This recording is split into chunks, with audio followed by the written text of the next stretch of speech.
자, 두 번째 시간 한나의 노래 바로 들어갈게요. 한나의 노래를 이제 사무엘상 2장 1절에서 10절을 보시면 이 한나의 노래를 통해서 어떻게 보면은 신명기 역사가의 어떤 신학 사상을 우리가 살펴볼 수 있거든요. 그러니까는 신명기 역사서에서 예를 들면 이제 여호수아가 이제 세겜 언약 시기에서 쭉 이제 그 설교하는 장면이나 아니면 이런 특별한 한나의 노래나 또 사무엘의 이제 고별 연설 같은 거, 이게 다분히 신학적인 작업이 들어간 내용이거든요. 그러니까 이런 것들을 가만히 봤을 때 신명기 역사가가 어떠한 사상, 어떠한 지금 마음으로 지금 신명기 역사서를 기록하고 있는지 이것들을 발견할 수 있는 거거든요. 자, 이 한나의 기도를 한번 볼게요. 사무엘상 2장 1절에서 10절. 한나가 기도하여 이르되 내 마음이 여호와로 말미암아 즐거워하며 내 뿔이 여호와로 말미암아 높아졌으며 내 입이 내 원수들을 향하여 크게 열렸으니 이는 내가 주의 구원으로 말미암아 기뻐함이니이다. 여호와와 같이 거룩하신 이가 없으시니 이는 주밖에 다른 이가 없고 우리 하나님 같은 반석도 없으심이니이다. 심히 교만한 말을 다시 하지 말 것이며 오만한 말을 너희의 입에서 내지 말지어다. 여호와는 지식의 하나님이시라 행동을 달아 보시느니라. 용사의 활은 꺾이고 넘어진 자는 힘으로 띠를 띠도다. 풍족하던 자들은 양식을 위하여 품을 팔고 줄이던 자들은 다시 줄이지 아니하도다. 전에 임신하지 못했던 자는 7을 낳았고 많은 자녀를 둔 자는 쇠약하도다. 여호와는 죽이기도 하고 살리기도 하시며 수월에 내리기도 하시고 거기에서 올리기도 하시는도다. 여호와는 가난하기도 하시고 부하게도 하시며 낮추기도 하시고 높이기도 하시는도다. 가난한 자를 진토에서 일으키시며 빈궁한 자를 거름더미에서 올리사 기족들과 함께 앉게 하시며 영광의 자리를 차지하게 하시는도다. 땅의 기둥들은 여호와의 것이라. 여호와께서 세계를 그것들 위에 세우셨도다. 그가 그의 거룩한 자들의 발을 지키실 것이요 악인들을 흑암 중에서 잠잠하게 하시리니 힘으로는 이길 사람이 없음이로다. 여호와를 대적하는 자는 산산이 깨어질 것이라. 하늘에서 우레로 그들을 치시리로다. 여호와께서 땅 끝까지 심판을 내리시고 자기 왕에게 힘을 주시며 자기의 기름 부음을 받은 자의 뿔을 높이시리로다 하니라. 기가 막힌 노래가 지금 한나를 통해서 선포되고 있는데, 자, 여러분들 한나의 노래 구조 분석 프린트아웃 하셔서 한번 보시면 보세요. 이게 놀라운 이제 그 구조 분석. 여러분들 지금 우리가 이야기 비평 지금 장일선 박사님 요 책을 통해서 이야기 비평 쭉 진행되면서 제가 가끔씩 구조 분석 이제 이런 이야기를 하잖아요. 그러니까 이야기 비평과 그다음에 이야기 비평은 이야기들 사이의 갭을 발견하고 그 갭을 채워 나가는 거. 그다음에 이제 구조 분석은 그 하나의 유닛, 그 본문 단위가 하나의 텍스츄얼리티다, 살아있는 유기체로 보면서 지금 하나의 노래 2장 1절로 10절을 딱 이제 구조 분석을 하는 거예요. 그러니까 쉽게 말하면 문단 나누기를 하는데, 제가 이제 문단 나누기 한 걸 어떻게 했는지 보세요. 여기 보면은 내 뿔이 높아졌다. 내 뿔이 여러 말미암아 높아졌다. 2장 1절에 그렇게 시작하잖아요. 근데 2장 10절 끝에 보면은 기름 부은 자의 뿔을 높이시리로다 이렇게 돼 있어. 그러니까는 뭔가 내 뿔이 높아졌다고 하는 거 1절과 기름 부은 자의 뿔이 높아졌다고 하는 10절 후반절이 수미상관, 앞 머리 숫자 꼬리 밑자가 서로 연관되어 있죠. 상호 관계되어 있죠. 그래서 A와 A 프라임 이 이제 수미상관이 이루는데, 근데 그 다음에 나오는 B를 봤더니 여호와 같은 이는 없다. 여호와의 주권을 2절에서 강조하는데, 저 밑에 10절 전반절에도 심판자 하나님이 나오면서 이것도 여호와의 주권. 그러니까 B와 B 프라임이 또 대칭이 되고요. 그다음에 C, 악인은 꺾고 넘어진 자는 돌보신다. 이게 인과응보적인 거. 신명기 사가의 정형적인. 이것이 3, 4절에 나오는데 C 프라임, 거룩한 자는 지키고 악인은 잠잠케 하신다. 인과응보 9절에 나오죠. 이 대칭되는 거 지금 보이세요? 그리고 D 보니까 여호와의 행사와 인생 역전이 5절에 나오는데, 다시 D 프라임에도 여호와의 행사와 인생 역전이 8절에 나오죠. 그러면 그 사이에 뭐가 있어? 6, 7절이 있어요. 그러니까는 6, 7절이 이 수미상간의 맨 가운데 센터에 자리함으로 이 전체 2장 1절에서 10절의 중심 주제가 된다. 그리고 그 중심 주제는 기가 막히게 우리 인생사죠. 인생사가 이렇게 간다는 거야. 어? 6절 7절 여호와는 죽이기도 하시고 살리기도 하시며 죽음과 삶 수월에 내리게도 하시고 거기에서 올리기도 하시는도다. 여호와는 가난하게도 하시고 부하게도 하시며 가난과 부 낮추기도 하시고 높이기도 하시도다. 이 명예 권력 낮아짐과 높아짐 이게 하나님의 주권 안에 이루어져. 결국은 신명기 역사가의 신학사상에 들어가 있다니까요. 그러니까는 신명기 역사가가 보는 이 인생사는 결국 하나님께서 모든 것의 주관자가 되신다 이거야. 죽음과 삶, 가난과 부, 권력, 명예, 낮아짐과 높아짐을 다 섭리하시는 하나님의 주권 안에 있는데 이게 중간에 있으면서 A와 A 프라임이 뭐라고? 내 뿔이 높아진다. 기름 받은 자의 뿔이 높아진다. 뭐야? 개인의 삶 그리고 그 기름 부은 자 왕 결국은 그 이스라엘 왕국의 그 공동체의 운명이 하나님의 주권 가운데 나의 개인의 삶과 공동체의 삶이 들어가 있다라고 하는 거. 이게 지금 한나의 노래에서 우리가 발견하는 것이고 이것이 신명기 역사가의 사상이라고 하는 겁니다. 그래서 지금 그 밑에 그 설명을 쭉 이제 설명을 해 놓은 거고 바로 요게 바로 이 구조 분석의 전형적인 예가 되겠습니다. 그러니까 여러분들이 이 구조 분석도 많이 이제 연습하시면 되고 그래서 세 번째 단락만 읽어볼게요. 이 한나의 노래는 신명기 사가가 본래 구전되어 오던 감사시를 처음에 구전으로 짤막한 감사시였겠죠. 이게 신학적인 입장이 후대에 반영되면서 확대된 거죠. 특히 3, 4절과 9절의 인간응보적 사상 이게 신명기 역사가 사상이라는 거고 10절 후반절에 갑자기 왕이 나타난다. 왜? 아직 이 사사시대의 전통을 이어받고 있는 요 시대인데 이 시대 엘리 제사장 시대니까 실로에서 왜 왕 얘기가 나왔나? 이것도 여전히 포로기 시대의 신명기 역사가의 입장이 들어간 거고요. 무엇보다도 비참한 포로기 상황에 처한 이스라엘 백성에게 모든 것의 섭리자여 주관자이신 여호와를 의지하는 것이 그들의 처참한 환경으로부터 구원받는 길임을 가르치는 교육적 의도가 다분히 들어가 있다. 개인과 공동체의 운명은 그리고 모든 인생사, 이 인간의 역사는 하나님께 달려 있다고 하는 것을 이 포로기 상황에서 선포한다고 하는 거. 이게 참 대단한 그런 말씀으로 그러니까는 이 한나의 노래 자체가 벌써 신명기 역사서 특별히 이 왕정 시대의 역사를 한눈에 깨뚫고 있는 거. 하나님의 주권 가운데 있느냐 그렇지 않느냐. 거기에 대한 문제를 분명하게 얘기해주고 있다. 이거를 여러분들 기억하시면 좋겠습니다.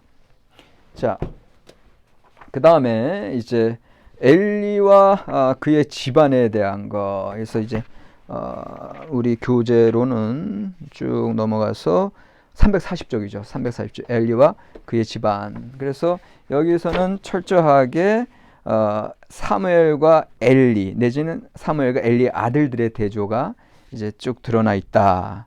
설화자는 사무엘과 엘리의 아들들을 의도적으로 대조시키고 있다. 이제 이렇게 나오고 있고 특별히 이제 2장 12절 보시면 우리 사무엘상 2장 12절에 보면은 엘리의 아들들은 행실이 나빠 여호와를 알지 못하더라. 벌써 이게 비극인 거죠. 당시에 제사장의 역할을 감당하는 홈리와 비누아스 이 엘리의 아들들이 행실이 나쁘다. 이게 브네이 벨리알이라는 표현으로 히브리어로 되어 있는데 이 벨리알이라는 것이 헛됨, 그다음에 소용없음 이제 이런 뜻이고 어떻게 보면은 아무것도 아닌 자들, 깡패와 같은 자들 이런 표현이거든요. 브네이 벨리알. 이제 그러한 자들인데 그런 몹쓸 자들인데 그들이 더 나쁜 건 로 야두 엣 야외. 하나님을 하나님을 알지 못했다. 이게 상당히 어떻게 보면은 비극이죠. 하나님의 일을 하면서 하나님을 알지 못한다. 오늘날 하나님의 일들을 한다고 우리는 열심히 살고 있는데 그 자리를 차지하고 있는데 정작 하나님을 알지 못하는 자가 하나님의 일을 한다? 이것처럼 어불성설이 어디 있습니까? 이런 것 자체가 벌써 이 엘리의 아들들의 이제 그런 비극적인 운명을 이제 우리가 바라볼 수밖에 없는 예견된 사항이다라고 하는 거. 그러면서 이제 2장 27절에서 36절에 아닌 게 아니라 하나님의 사람에 의해서 엘리의 집에 저주가 내리죠. 그러면서 오히려 엘리가 아들들에 대한 과잉 보호, 그 다음에 그들을 적절하게 견책하지 못하고 교육하지 못하는 장면들. 그러니까는 이런 모습들이 얼마나 사사시대 말기에 그 미가의 어머니가 여전히 교육을 시키지 못하는 그런 모습들과 이제 계속 연결되어 있는 거. 그런데 이 시대에 이제 여명과 같이 빛이 들어오니 그게 이제 사무엘의 존재고 한나의 아들 사무엘의 존재고 이제 사무엘의 소명 장면이 3장 1절에서 4장 1절로 딱 일어나면서 본문의 이제 문학적인 모티프 이 시대에 무엇이 이들을 소망이 되느냐 사무엘인데 그 사무엘이라는 존재 자체는 344쪽에 보니까 그 사무엘의 소명 장면을 통해서 여기서 설화자는 나레이터는 344쪽 사무엘을 3장 1절에서는 어린아이로 등장시켰다가 3장 마지막에서는 예언자로 퇴장시킨다. 결국은 어린 사무엘이 예언자로서 부각되는 장면에서 소망이 있고 뿐만 아니라 밑에서 둘째 줄 3장에서 나바르 즉 말씀이라는 용어가 15번이나 사용되고 있다. 그러니까 결국은 사무엘의 소명 장면에서 부각되는 이 나바르 하나님의 말씀 결국은 이 시대를 살리는 그 비결은 하나님의 말씀이 있다고 하는 것. 나바르라는 단어가 계속해서 강조되면서 그 나바르의 중요한 역할이 이제 부각되고 있고요. 그 다음에 이제 또 346쪽으로 넘어가시면 이제 3장 15절에 사무엘이 아침까지 누웠다가 여호와의 집 문을 열었으나 그 이상을 엘리에게 알게 하기를 두려워하더니 해서 이 성문을 연다고 그 여호와의 집의 문을 열었다고 하는 게 드디어 닫혀져 있던 하나님의 계시의 빛, 말씀의 빛이 드디어 열리고 선포되어지기 시작한다고 하는 걸 이제 346쪽에서 또 그렇게 비평적으로 이제 해석을 하고 있습니다. 자, 그리고 나서 이제 법궤 설화로 4장 1절 B 7장 1절 법궤 이야기, 법궤를 빼앗기는 장면.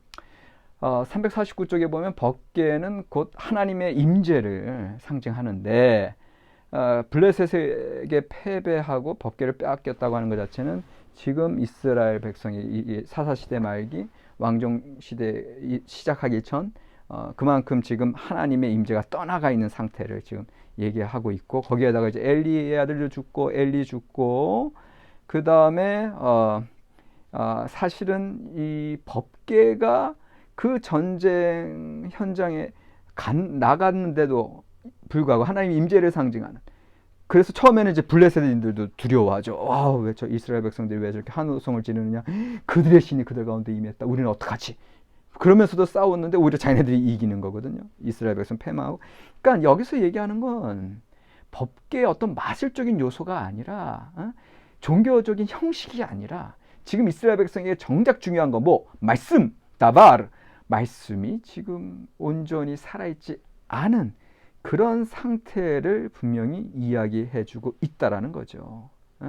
우리가 그때 삼손 얘기해 볼 때도 삼손의 머리가 기냐 안 기냐 그게 마술적으로 길었을 때 힘이 발휘 그게 아니라 하나님의 말씀의 순종 여부 그것과 마찬가지로 여기서도 하나님의 말씀을 아느냐 모르느냐 따르느냐 따르지 않느냐 그런 것들로 인해서 그들의 승패가 달려있는 걸 계속해서 얘기해 주고 있죠. 결국은 이제 그 비느하스의 아내가 홈리아 비느하스 가운데 비느하스의 아내가 그 시아버지도 죽고 남편이 죽고 또 법궤 빼앗겼다는 소식을 들은 후에 해산하면서 아기 이름을 뭐라고 짓는다? 이가봇. 여기서 이가 뭐냐면은 없다라는 뜻도 되고 아니면 어떤 탄식 감탄조로 이런 탄식 그런 것도 되는데 탄식 조사가 될 수 있는데, 카보드 하면 카보드는 영광이에요. 그러니까 이 카보드 하면은 이 카보드 하면은 영광이 없다는, 아 영광이요, 이 떠나간 영광에 대해 탄식하는 거거든요. 이게 이제 아주 결정적으로 이제 이 당시에 이스라엘 역사의 비극을 이제 상징해주고 있는 거죠. 그런데 이제 참 재밌는 건, 법궤가 이스라엘 백성이 의지할 때는 그냥 빼앗겨 버리고 이스라엘은 형편없이 패하고 말았는데, 법궤가 다곤 신당에 가서는 이제 그 적진속을 해서 이제 법궤 자체가 다곤 신당 동상들이 신상들이 무릎 꿇게 하고, 그 다음에 거기에 흉한 이제 그런 어떤 질병이 나게 하고, 이걸로 인해서 적진 안에서 그들을 전멸시켰다. 이게 이제 355조 우리 교재에서 얘기하는 거고. 그러니까 그들이 이제 이 법궤를 이제 돌려보내죠. 여러분들 잘 아는 얘기. 그러면서 참 여기 오히려 재밌는 거는, 오히려 적군들이 6장 5절에 우리 이제 사무엘상 6장 5절에 이스라엘 신께 영광을 돌리라, 이런 이야기를 하면서, 비나스의 아내에 의해서 이 카보드 영광이 떠났다. 아 영광이요, 이게 도리어 블레셋 적군들에 의해서 영광을 이스라엘에 돌리는 거. 이게 357쪽의 이야기 비평으로 얘기가 되고 있는 게, 이게 상당히 코미디적 요소다. 그래서 그 소들에 의해서 곧장 어디까지와 그 이제 그 법궤가 돌아오죠. 법궤가 베스메스로 돌아오고, 베스메스에서 기라 여호와 이름으로 그 법궤, 이런 이야기를 통해서 브루그만 359쪽, 브루그만은 법궤 이야기가 이스라엘 역사 현장에서 활동하시며 절망 가운데서도 희망을 가져오시는 야훼 하나님의 능력을 보여주시는 것으로 읽고 있다. 이렇게 설명이 되고 있습니다. 그 다음에 팍팍 넘어가서 사무엘, 이제 사무엘 부분으로 넘어가서 7장 2절에서 17절 사사 사무엘. 그 참 재밌는 건, 이 법궤 빼앗기고 이제 법궤서라 나오는 부분에는 사무엘은 나타나지 않아. 그러니까 이게 뭐냐면, 사무엘은 이꼴 말씀이라 그랬죠. 예. 사무엘의 소명 장면 다바르가 계속해서 나오고, 그런데 이 말씀이 없는 상황에서 그들이 마술적으로 법궤만 의지했다가 패망하고 말았는데, 실제로는 이제 사무엘, 예언자로서의 사무엘, 말씀의 대표자 사무엘, 그래서 이 사무엘이 사장 입장에서 나타나지 않는 것 자체가 말씀이 없는 이스라엘 백성을 상징적으로 이야기하고 있는 거다. 그렇게 이제 우리 책에서 설명을 잘 하고 있고요. 그러면서 이제 새로운 시작, 미스바 회개의 대각성이 이제 7장 3절에서 6절에 나타나면서, 그러면서 7장 7절에서 17절에 블레셋을 물리치고 에베네셀의 은혜를 이제 사무엘이, 그러니까 여기서 사무엘이 사사로서의 역할을 또 담당하는 걸 보고 있죠. 물론 여기서 군사 사령관보다는 이제 기도하고 이제 이스라엘 백성들에게 격려하고 힘을 불어넣어주는 그런 역할을 이제 사무엘이 하고 있는데, 근데 이런 말씀의 이제 역할들을 우리가 기억한다면, 우리가 이제 이 아모스 8장 11절에서 우리가 아모스의 선포를 기억하시지 않습니까? 말씀, 주 여호와의 말씀이니라. 보라, 날이 이를지라 내가 기근을 땅에 보내리니 양식이 없어 주림이 아니며 물이 없어 가람이 아니요 여호와의 말씀을 듣지 못한 기갈이라. 그러니까 지금 이 시대에 정작 중요한 것은 하나님의 말씀이라고 하는 것을 다시 한번 강조하면서, 그렇다면 무엇이 하나님의 말씀인가? 이건 자체는 바로 그 말씀의 순종인 거죠. 말씀의 순종이고, 왜냐하면 엘리의 아들들은 이제 행실이 나쁘고 여호와를 알지 못했다. 여기서 여호와를 알지 못했다고 하는 것은 그들이 하나님의 말씀에 온전히 순종하는 삶을 살지 못했다는 것이고요. 한 발 더 나가서 또 2장 17절에 보면은, 이 소녀들은 죄가 여호와 앞에 심히, 이 소녀들의 죄가 여호와 앞에 심히 크면 그들이 여호와의 제사를 멸시함이었더라. 이렇게 돼 있어요. 그러니까는 순종과 불순종의 문제가 더 깊게 들어가면, 하나님의 말씀을 그들이 존중하냐 존중하지 않느냐, 더 나가서 하나님의 말씀을 두려움으로 받느냐 안 받느냐, 그거거든요. 그러니까는 여러분들 이런 이야기를 하게 되면 참 오늘날 너무 우리가 죄스럽고 너무나 한탄스러운 게 뭐냐면, 오늘날 교회에서, 오늘날 우리 성도들이 하나님의 말씀을 얼마나 두렵고 떨림으로 받고 있느냐. 아니면 심지어 우리 목회자들 자체도 하나님의 말씀을 선포하긴 선포하는데 우리가 얼마나 그 말씀을 두렵고 떨림으로 먼저 나에게 주시는 말씀을 받느냐. 이거를 여러분들 기억하셔야 돼요. 그러니까는 엘리의 아들들이 달리 브네이 벨리야 그 몹쓸 놈들이 달리 몹쓸 놈들이 아니라 하나님의 말씀을 멸시했다니까요. 하나님의 말씀 두려워하지 않았거든요. 더 나아가서는 그게 곧 여호와 경외 사상이에요. 하나님을 진정으로 여호와를 경외하는 것이 지혜의 근본인데 그럴 때 브네이 호쿠마 지혜의 아들들이 되는데 여기서는 브네이 벨리야알이 되니까 결국은 오늘날 우리가 하나님의 말씀을 두렵고 떨림으로 받아야 되고요. 그 다음에 말씀이 없을 때 우리는 패배할 수밖에 없다는 것을 분명하게 이야기해주고 계시죠. 자, 그래서 이러한 상황에서 다시금 사무엘 말씀이 드러나서 에베네셀의 역사를 일으키면서 361쪽의 부르구만이 새로운 가능성, 군사적인 초강대국이 야훼 숨은 힘에 의해서 패배당하고 블레셋이 패배당하고 다시금 이 억압된 공동체가 이스라엘이 새로운 역사적 가능성을 찾는 경의를 보여준 사건이다. 이 에베네셀의 역사는 7장 7절에서 17절. 그러니까 요거 자체는 또 어떤 거랑 연결되어 아까 한나의 기도, 인생 역전되는 거, 하나님의 행사 우리가 봤잖아요. 그러니까는 그것이 결국 역사의 주관자 하나님을 통해서 이루어진다는 거.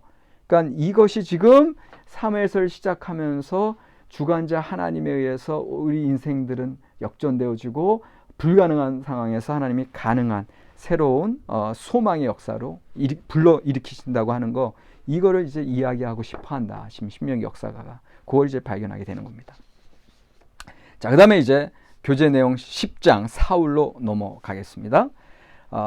이제 왕의 권한해서 사울 부분 여러분들 페이지로는 이제 365쪽에 역사적 정황이 나와 있고 이제 68쪽까지 온 거예요. 368쪽 신명기사가의 평가 왕의 권한 해서 자, 여기 보면 이제 8장이죠. 8장은 이제 그 유명한 이스라엘 장로들의 왕 요구, 그다음에 사무엘이 근심하는 장면. 근데 하나님이 이제 무슨 이유에서 이제 허락하시는 거. 그러나 이제 8장 11절에서 18절 보시면 이제 왕의 제도가 실시가 되면 이런 패단이 소개된다. 그래서 계속 라카 히브리어로 take 빼앗는다. 그들의 자녀도 빼앗고 그들의 돈도 빼앗고 그런 일들이 일어날때도 너희들이 왕 제도를 도입하겠느냐 했을 때 여전히 이스라엘이 고집하죠. 8장 19절에서 20절에 백성이 사무엘의 말 듣기를 거절하여 이르되 아니로소이다. 우리도 우리 왕이 있어야 하리니 우리도 다른 나라와 같이 우리도 다른 나라와 같이 되면 안 되지. 하나님의 선택된 백성인데. 그런데 이들은 지금 우리도 다른 나라들 같이 되어 우리의 왕이 우리를 다스리며 우리 앞에 나가서 우리의 싸움을 싸워야 할 것이니이다. 결국은 이 세상의 제도를 받아들임으로 하나님의 구별된 백성의 자리에서 떨어지고 마는 이제 이러한 일들이 이제 여기 8장 19절에서 20절에 나타나고 결국은 하나님이 사무엘에게 그들에게 허락하라라고 하는 걸 이제 이야기하면서 그러면서 이제 372쪽에 또 이제 그 372쪽에 여기 보면은 이게 372쪽 보세요. 장로들의 새로운 질서에 대한 요구를 이제 수용하지만 또 왕정이 잘못되었다는 거 얘기하고, 그러니까 계속 친왕정과 반왕정에 대한 이야기가 계속 같이 나오잖아요. 이거에 대해서 부르구만이 세 번째 줄에 야훼의 이 같은 애매모호성, 하나님이 분명히 왕정제도, 인간 왕정제도는 나쁜 패단도 말씀하셨는데도 이스라엘이 고집을 피우면서 인간 왕을 세워달라 그러니까 그냥 세워줘라. 그러니까 이런 애매모호성이 결국은 이게 뭐냐, 이스라엘로 하여금 결단을 내리게 하고 그 결단에 대한 책임을 지게 하는 것이라고 본다. 그러니까는 물론 여기서는 이제 나레이터는 지평선 위에 다윗의 별이 떠오르는 것을 내다보고 있다. 이건 이제 장일선 박사님의 이야기인데 저는 이제 그것까지는 받아들이지 않고 부르그만이 하는 얘기가 이제 재밌는 거예요. 그러니까 이게 결국은 이게 신명기 역사가의 신관이야. 하나님에 대해서 하나님 이해를 어떻게 하느냐. 이스라엘로 결단을 내리게 한다. 하나님이 일방적으로 폭군적으로 하나님이 뭘 지시하시는 게 아니라 이스라엘의 반응을 보고 거기에 반응을 하시는 하나님의 모습이다라고 하는 거. 이게 이제 구약 성서의 신관 제가 말씀드리는 게. 그러니까는 구약 성서의 하나님을 여러분들 전지전능하신 하나님, 무소부재하신 하나님, 폭군이고 심판자 하나님 그렇게 오해하지 마시라는 소리예요. 이 지금 이스라엘 역사 속에서 실제적으로 신명기 역사가들이 펼쳐 보여주는 하나님의 모습은 기다리시고 반응하시는 하나님이에요. 그러니까는 여기서는 여러분들 뭔가 우리가 이제까지 알고 있었던 그 하나님의 모습과도 다를 뿐만 아니라 또 신명기 역사가 얘기하는 인과응보적인 하나님, 예? 순종하면 축복, 불순종하면 저주, 이런 하나님도 어떻게 보면 우리가 좀 심판하신 하나님 모습으로 좀 그렇게 봤는데, 근데 좀 더 지금 실제적인 역사의 현장에서 나타나는 하나님의 모습은 좀 기다리시고 반응하신다. 이런 하나님의 모습이 어떻게 보면은 신명기 역사가의 하나님 이해에 있어서 우리에게 뭔가 우리가 그동안 간과하고 있었던 제대로 보지 못했던 그런 하나님에 대해서 가르쳐주는 모습이 있지 않은가. 이런 것들은 여러분들 함께 좀 생각해 보면 좋을 것 같아요. 자, 그 다음 B, 사울의 등극으로 이제 373쪽으로 왔는데 좀 쉬었다가 마지막 부분 그냥 아직 진도는 많이 남았는데 어쨌든 한번 진행을 해 보겠습니다.